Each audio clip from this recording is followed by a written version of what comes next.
Thanks again for being here, and we've got a real treat in store for us today in Doug Greenlaw. This is Doug's second time to speak with us. He spoke to this group in 2016 about his service in Vietnam, and now he's going to talk about a wider story that he'll talk some about Vietnam, but he's going to tell some other parts of his life. Doug was born in Minnesota and raised near the southern tip of Lake Michigan in Indiana. His father was a steel worker and put steel into his backbone, I believe. I say that because from the career that he's had, number one, he's got some steel in the backbone. And number two, he was hit by lightning at age 13, so apparently he attracts lightning. The steel attracts like a lightning rod, and he was hit by lightning. So, if there's an unexpected thunderstorm, you should come and grab a hold of Doug, because I've heard that lightning never strikes twice in the same place. So this will be the safest place in the Poinsett Club in the event of lightning storm. So remember that. Doug joined the Army and rose to the rank of sergeant, later went to officer candidate school, and served in Vietnam, where he was in the thick of it. He was awarded the Silver Star, which is hard to live and receive. He was awarded 2 Bronze Stars for valor and 2 Purple Hearts. His business career was very varied. Started in radio, then went to cable, had many steps, then became president of MTV at its zenith, was president of Multimedia here in Greenville, which was a huge media company located in Greenville, was CEO of Switchboard, chairman and co-founder of Community Journals, many other business and charitable activities that are too numerous to list. He's very involved in our community. He is past state commander and past national commander of the Military Order of the Purple Heart, and he's established the Greenlaw Foundation that funds programs for veterans. And I told you that our group, you, give money to nonprofits occasionally, and we've got, at the conclusion of this, I want him to speak first, I don't want him to take his money and leave. At the conclusion of this, I'm presenting him with a check from you for $500 to the Greenlaw Foundation. So, Doug, we appreciate your being here. We appreciate your service, all you've done for our country. Please come up. Well, I'm here to talk about my book, and I want to tell you right up front, I'm not selling the book. Okay, I'm not up here. If I were in your shoes and I started a sales pitch for my book, I'd probably walk out. So to keep you from walking out, I want you to know I have a free copy for everybody in the room. So when we finish the speech, you can walk over there and pick one up and take it home with you. No charge. The book is really about 2 things. It's mainly about these transformational moments that we all have. Everybody in this room, every single person in this room has had transformational moments, big events in their lives that sort of direct your lives like a ping pong ball where you end up here. And I respect that in everybody in this room. So I'm going to tell you about some things that happened to me, because I'm a little tired of reading these military books that talk about, from a psychologist or somebody, talk about what war is all about. Like Vietnam War, it was the concern for the domino effect, that all these countries would fall like dominoes in the Far East. They never got farther down than 20,000 feet in my mind. So I wanted to write a book that what it's really like to be in war. It's nothing glamorous. There's nothing humorous about it. It's something you do not want to have in your life. It's a miserable hell on earth. So I wrote this book, and I didn't hold back. The language is a young 23-year-old infantry company commander talk. The most populated age in Vietnam in most wars was the age of 18. 18-year-old high school graduates or dropouts were who fight these wars. I never met one person from Harvard or Yale or a 40-year-old lawyer in the jungle. I never met one. It's all young people, and that's who fights the wars, and that's what I'm talking about today. My beautiful wife is here today. Lynn, would you stand just for a second? She's embarrassed. She gets embarrassed.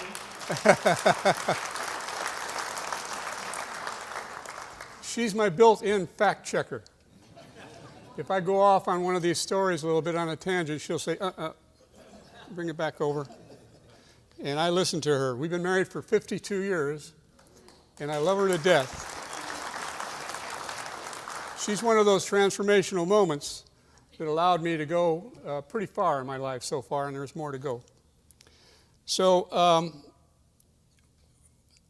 I married Lynn for one reason and one reason only. I make all the major decisions in my family, all of them. 52 years. Now, in 52 years, a major decision hadn't come up yet. But when it does, I'm going to make it. Secondly, the war, this book is a anti-war book, really.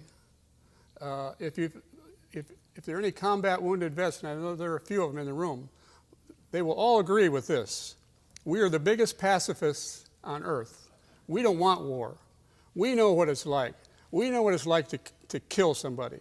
And it's just not good. So if I get a little graphic in this talk today, I apologize up front for that. But that's the meaning of the book, is to tell you exactly what it's really like to be in combat.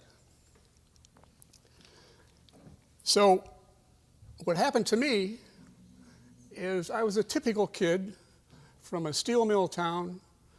My dad worked at the mills. I worked at the mills every summer, 16, 17, 18 years old. I was a 16-year-old doing a double shift, 8-hour shift, 16 hours in a steel mill.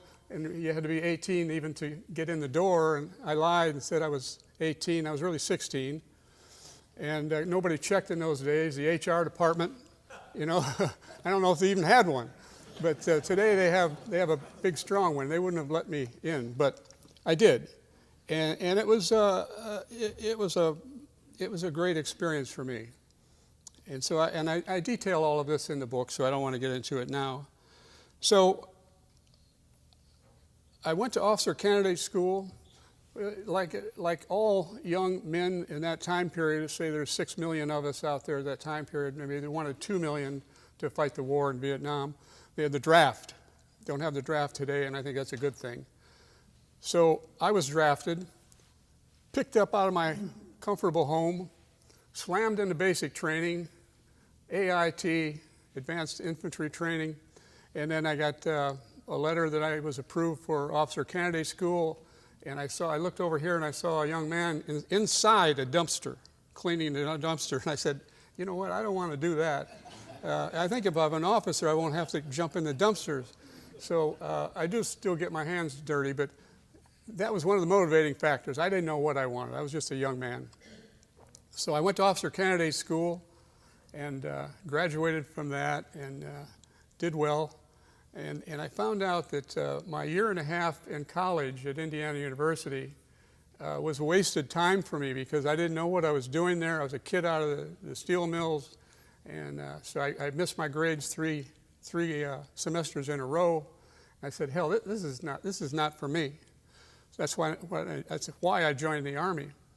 But so I found myself slung into a combat situation by our government, and I never really appreciated it. And once you get there, like I said, it's a horror story. I was wounded twice. The first one was a minor wound. I'm going to get a little graphic here because this is what it's like, okay?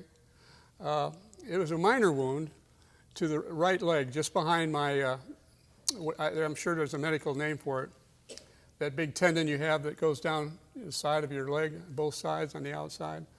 Went right behind that, and died because we think it was a ricochet or a dead shot of some type, and it stayed in. It was minor, and it healed in country, and so I just sat around battalion headquarters and kept track of where everybody was and reported to the lieutenant colonel, and we struck up a relationship. Nice guy. And so when my leg healed, he said, "Hey, Greenlaw, why don't you just, you're about ready to go back out and you're getting a brigade level promotion to company commander of a company." And I said, "I am?" And he said, "Yeah, you are." I said, "Well, there's no training on being a company commander." And he says, "You were a good platoon leader. You had a good platoon. So you have 5 good platoons. Now get out of my face." So, typical colonel, you know. So I did. I got out of his face as fast as I could. But so I ended up in this first a platoon leader, and then I got this promotion to company commander. And he said, "Before you go back out, why don't you take an R&R? Go somewhere and relax for 4 or 5 days." In those days, I don't know if they still have it. You can probably tell me. Do they have R&R these days, where rest and recuperation? You can go anywhere in the world where they have established locations. The married guys all went to Hawaii so they could meet their wives. I wasn't married. I broke up with my girlfriend before I left to Vietnam. I chose Bangkok, Thailand. And it's a little embarrassing. I want to be graphic here, but I don't want to at the same time. I spent $185,000 in 4 days. And I can document it. And so, use your own imagination, but basically I did a lot of proper things, too, along the way. I saw the beautiful, well, first of all, it's sort of interesting how I got my room. They had designated officer rooms, officer hotels in all of these locations. So I was in an officer, even though I was just a first lieutenant. So I checked in, and I said, "How much for a room?" She said, $15 for you. I said, $15? I had all this money in my pocket. I said, "Well, what's it like upstairs a little bit? Can you upgrade me?" "Yeah, we can get you a really nice room for $35. That's what most of the officers get. It's got a little jacuzzi in it, a lot of space. I said, "You got any suites?"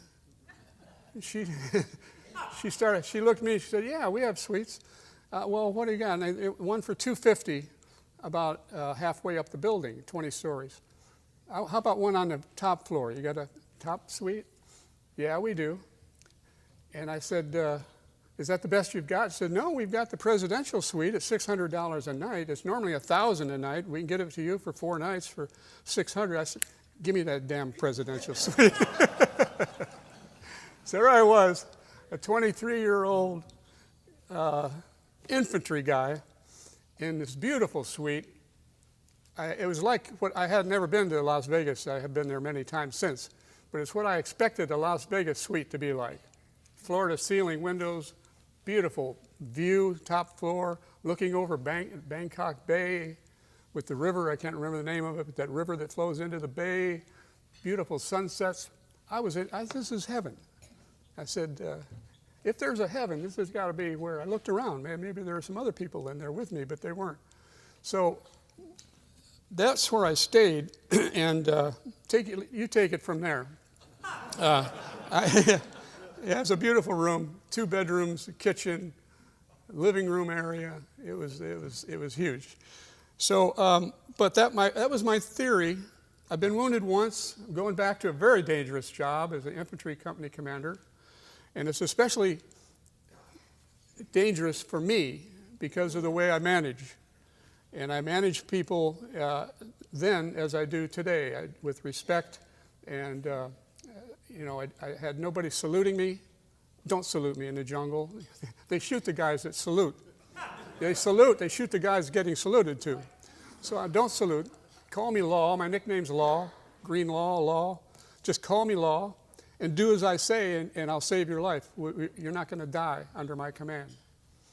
Well, I was wrong on that, but I think I saved my share. So my motto was eat, drink, be merry, because tomorrow you might die. And that's a famous, you've heard different versions of it. I think it's even in the Bible, different versions of that. And that was my motto. And so I got back, and this is where it gets a little nasty. I was catastrophically wounded. I got back in January '68, took over the company, and in April I was catastrophically wounded, meaning life-changing wound. You've seen the guys without the faces, without arms and legs. Well, that was me. My scars are all under my suit, but they're there, and they're still in my head. They're still in my dreams. So what happened to me is that I went back as a company commander, and I would go out on patrol with my men once in a while just to show them that there's nothing I would ask them to do that I haven't done or wouldn't do, as a good officer should, in my mind. So I went out on a patrol. It was about a squad, a small patrol, one of the squads, and we approached triple canopy jungle. If all of you have never been in triple canopy, I don't mean to insult the intelligence of the people that have been in triple canopy jungles, but it's triple. You got vegetation up to about waist high. You got more vegetation up to about maybe 10 feet. And then you got the 100-foot trees way up. That's triple canopy. And it can be very difficult to make your way through it sometimes. So we were on patrol looking for VC or North Vietnamese, whoever we could find, looking for tunnels.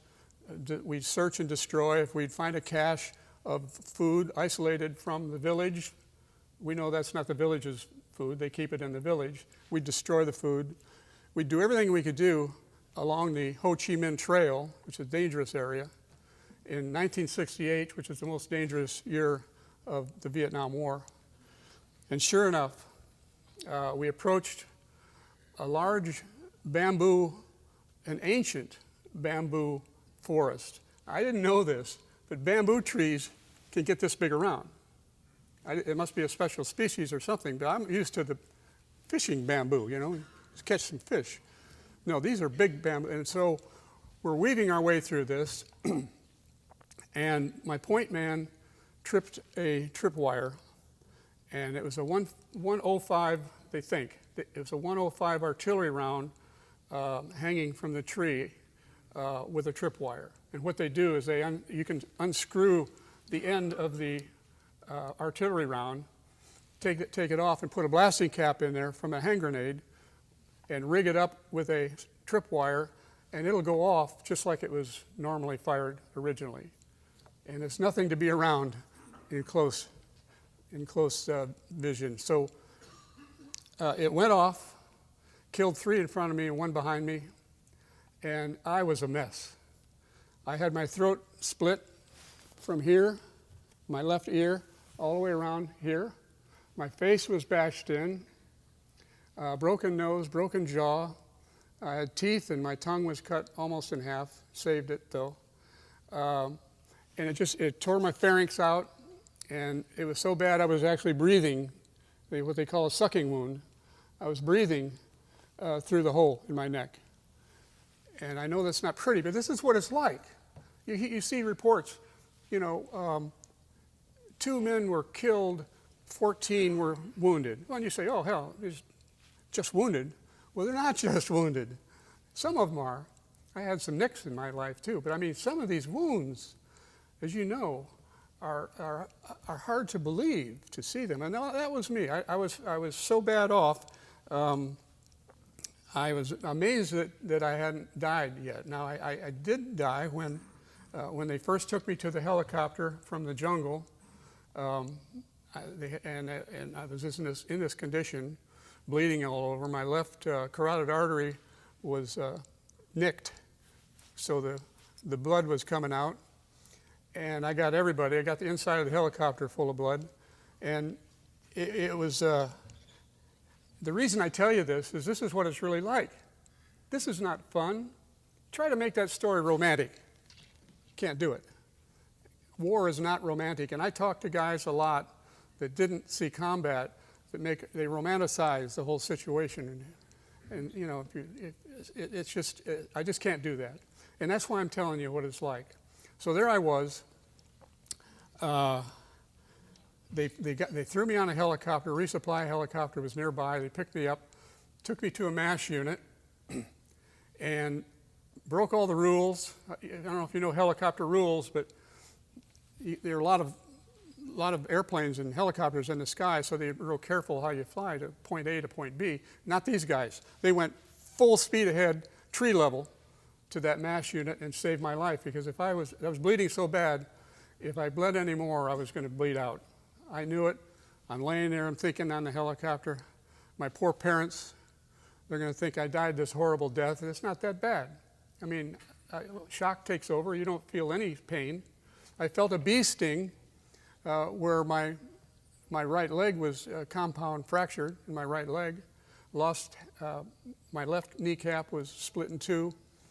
I had a piece of bamboo about the size of an arrow that nailed my left arm to my chest. Missed my heart by 1/4 of an inch. A lot of luck involved here too as well.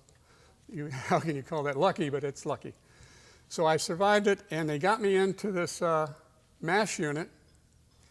And in this MASH unit were 2 young doctors. Everybody's young in war.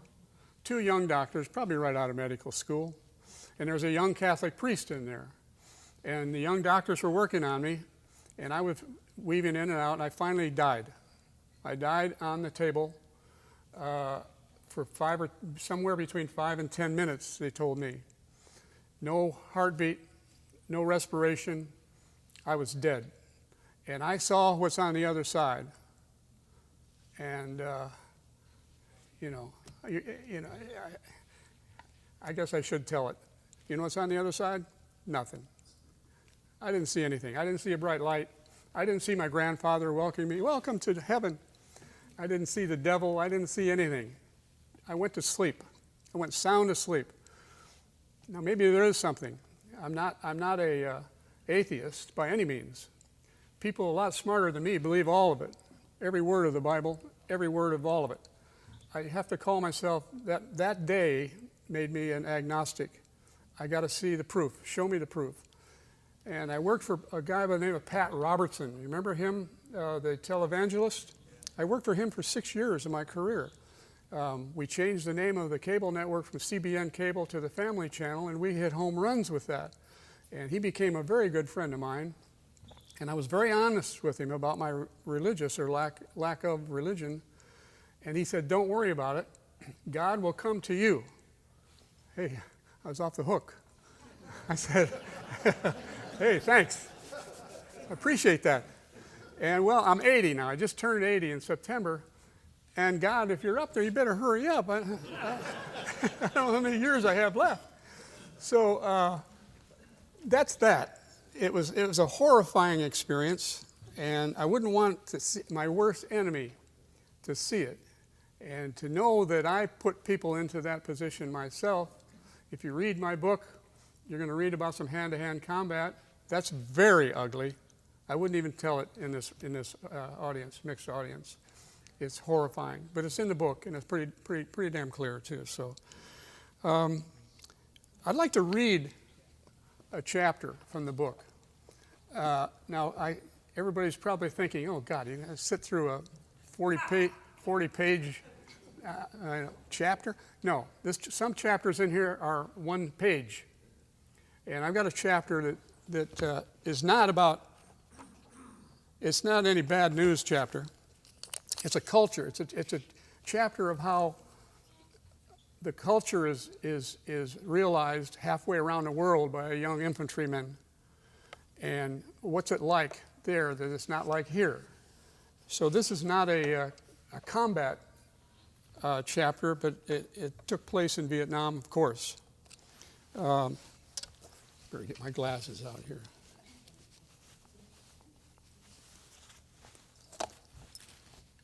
Can I borrow somebody's glasses? Hang on, I got them. They're here. Here you go, old man. Thanks. All right.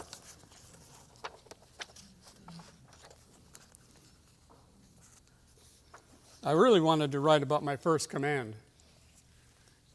I was going to read that one, but it's too long.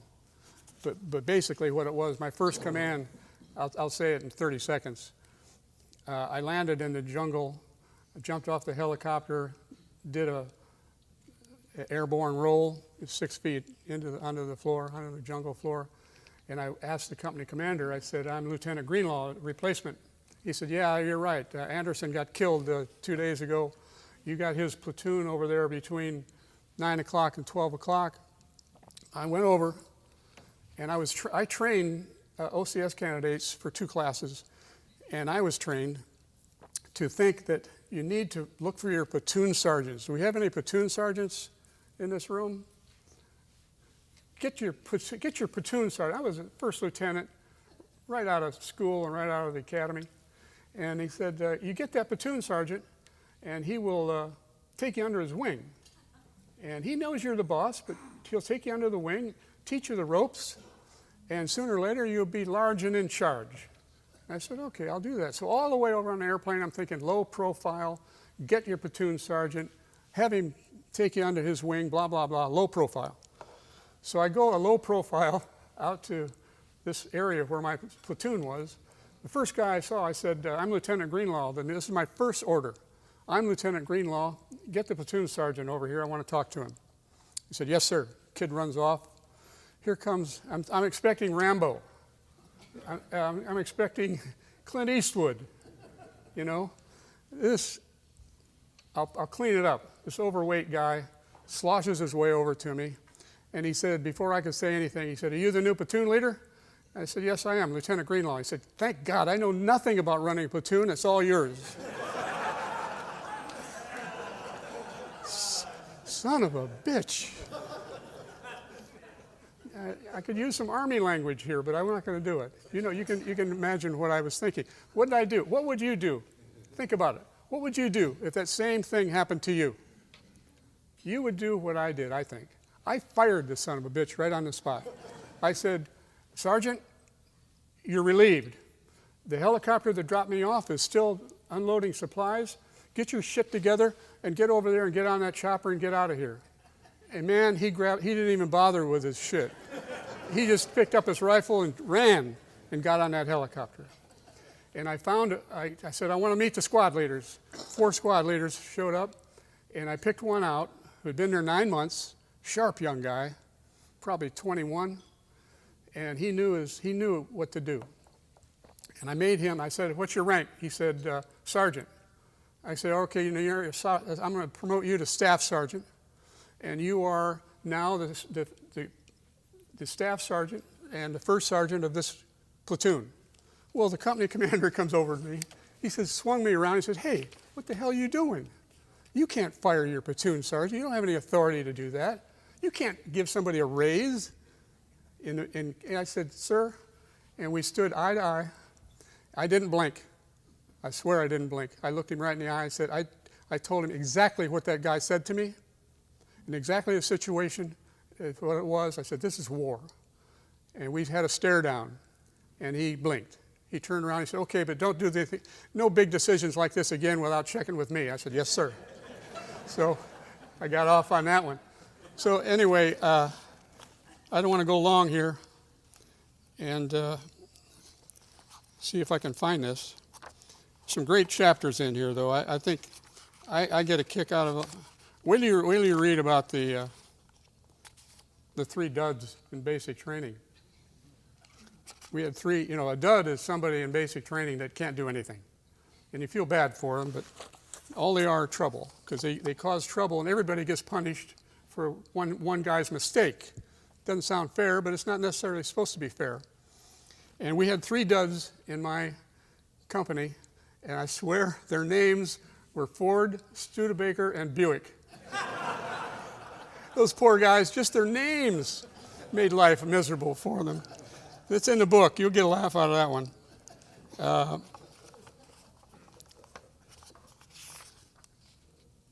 Okay, page 103. All right. This chapter is short, and it takes it to the end of this talk. The name of this chapter is War. What war? You would think the routine misery of slashing through the jungle couldn't get any worse until it does.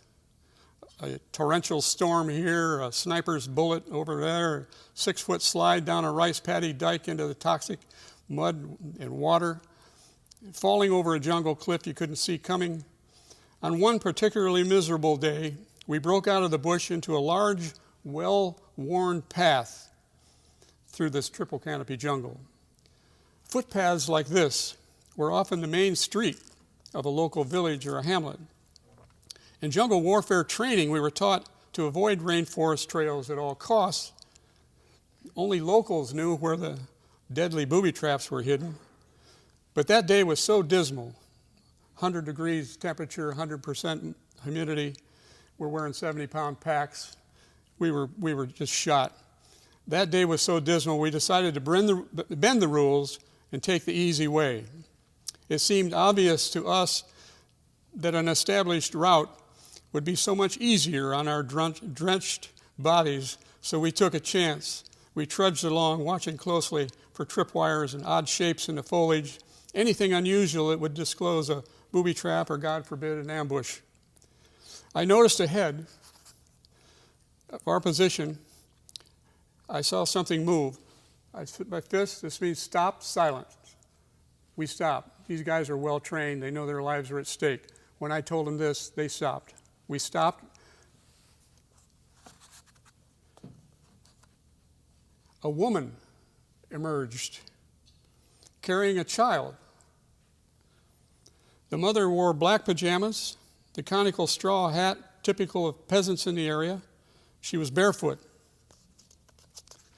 Though she was probably only in her 30s, her skin was wrinkled, her teeth were black from chewing the betel nut, a favorite natural stimulant of the natives. Under her right arm, she carried a small pig. It wasn't moving. The animal I figured it was dead. It probably had been killed for use for a barter or some type of celebration. Under her left arm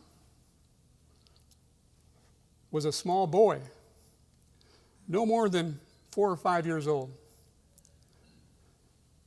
By my thinking, the child was too old to be carried, but I thought she probably picked him up when she heard or saw us walking toward her. In his right hand, the little boy had his mother's breast, and he would suckle on that breast as she walked through the jungle.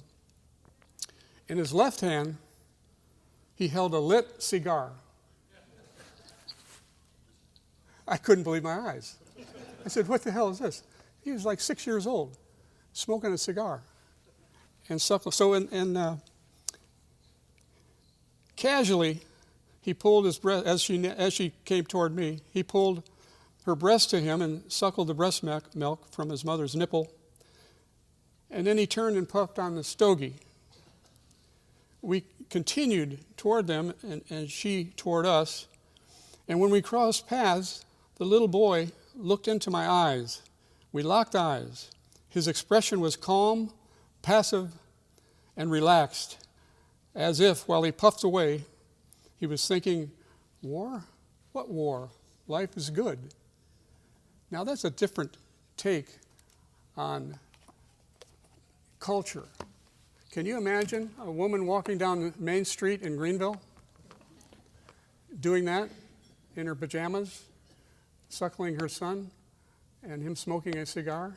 She'd get busted for indecent exposure and, taking advantage of a young child. So that's where all this book is coming from. So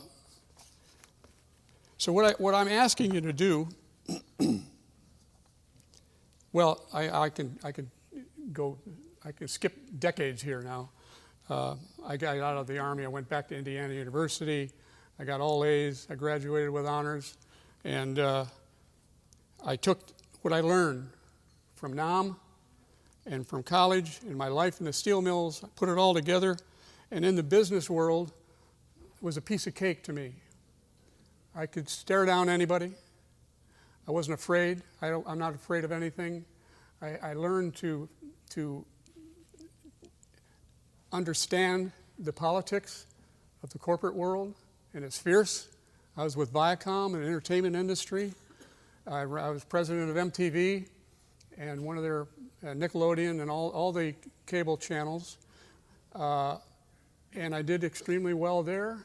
I went on, recruited to other locations, and I ran 3 publicly traded companies. I came here to Greenville to run multimedia, and we sold it to Gannett for a lot of money, starting with B.